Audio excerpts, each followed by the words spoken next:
So now we've talked about the inputs, we've talked about the spinal central synapse, and now we're going to talk about the ascending information, so the signal of that nociceptive signal up to the brain and how the brain responds to it. So we called this first one the primary afferent, and we're going to call this one the secondary afferent or ascending neurons.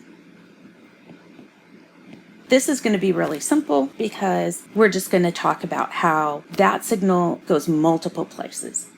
We can imagine that that signal is going to go up to the somatosensory areas, which is going to be where we have that sensation of pain.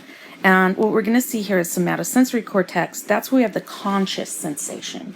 So we can say my finger hurts, it's a sharp pain, it's right here on this part of my finger, and it's of this amplitude. That's what our somatosensory cortex does. And that's what usually we think about when we think about pain transmission. But that is not the only thing that's going on. And actually, that's the most minor thing that's going on. If you just felt that there was something had happened to your finger and it didn't feel bad and you didn't have a negative emotion about it, then it would just feel like any other touch. You just identify it.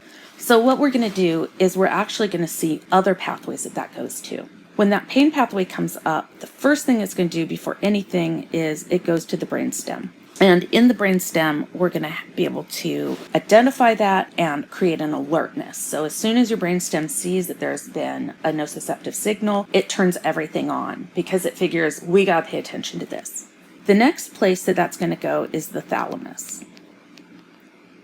And the thalamus is just that routing center in the brain that decides where to send everything. So it's not doing much but deciding that I've got to send things to different regions. One of the places it sends things is going to be the hypothalamus. The hypothalamus is where we have a physiological stress response. So at that point, we're going to be creating stress hormones, release cortisol. We're going to release all these different hormones that are going to have effects on our system. Short term are good because cortisol is a stress response that is going to be good for us in a short term. But if we continue to have stress hormones over long periods of time, that causes physiological damage. So we have that hypothalamic activation, and we also have a limbic system activation. And the limbic system includes the amygdala, which is where we have our emotional response. And so this is really interesting because we have a conscious sensation, we have a physiological stress response, and we have the emotional response. And the emotion really means it's unpleasant. I don't like it. And there are people who have damage in their limbic system and they can feel pain, but they don't care. It's not bad. They can sense that it's a different sensation than touch or temperature, but it's not negative. And so they have no reason to avoid it. The last part of the pain pathways that we're going to talk about then is the descending pain inhibition.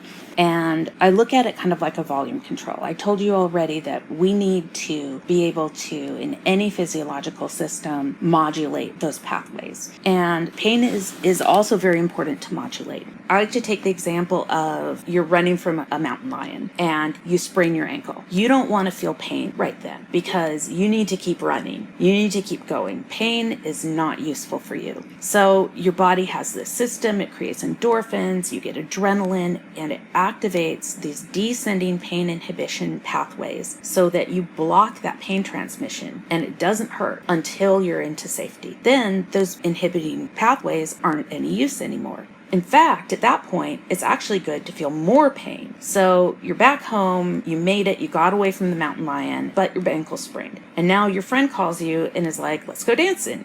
And your body now does not want you to go dancing. So before your body was like, no pain, got to get away from the mountain lion. And now it's like, I need to make this hurt. I need to make this hurt a lot so you stay off of it. And so we have brainstem pain stimulating neurons that are going to increase transmission of pain signaling. So it's kind of like a volume control. You can turn up and down pain pathways.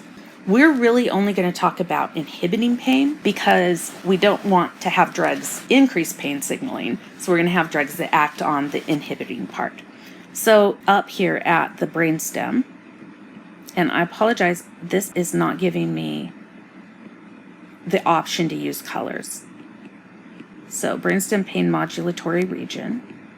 There are a couple different regions in the brainstem that do this. They're going to send neurons down, and we're going to call these descending inhibitory pathways. Those neurons are going to be either noradrenergic neurons or serotonergic neurons, and they're both going to synapse within this spinal central synapse. In the other drawings, I only drew one neuron coming down, and I wrote serotonin and norepinephrine beside it. That was really just to make the drawing cleaner. There really are going to be separate neurons releasing the separate neurotransmitters. So how do we make this work? Down here, we talk about that volume control. Up at the top here in that brainstem pain modulatory region, we've got to have neurotransmitters that activate it. And so the neurotransmitters that activate this are going to be opioids and cannabinoids. We have a lot of endogenous cannabinoids. There's also going to be other things going on here. But we're going to be looking at those opioid and cannabinoid receptors. One interesting thing about how NSAIDs and APAP work is, of course, NSAIDs are anti-inflammatory, so they're going to have some pain relief in terms of reducing inflammation, but both NSAIDs and acetaminophen work by increasing natural cannabinoid and opioid pathways. So if you block opioid and cannabinoid receptors and you take Tylenol, you won't get any pain relief. So that's kind of an interesting pathway when you look at it. So the body is going to activate these brainstem pain modulatory regions using opioids or cannabinoid receptors. That's going to activate this descending pain inhibitory axons, and those are going to be norepinephrine and serotonergic neurons. And then they're going to release norepinephrine and serotonin in that central spinal synapse. Norepinephrine and serotonin here are going to inhibit transmission. So it's getting really messy here, I apologize. But they're going to inhibit transmission and reduce transmission of pain across that synapse. So now you're not going to have that pain signal. Now I wrote that like that's all or nothing. That's absolutely not true. There are going to be either low amounts of norepinephrine and serotonin or high amounts. The amount of transmission that's blocked is going to depend. So you're going to be able to have that volume control where you can go from no pain to intense pain just based on how much you're letting through.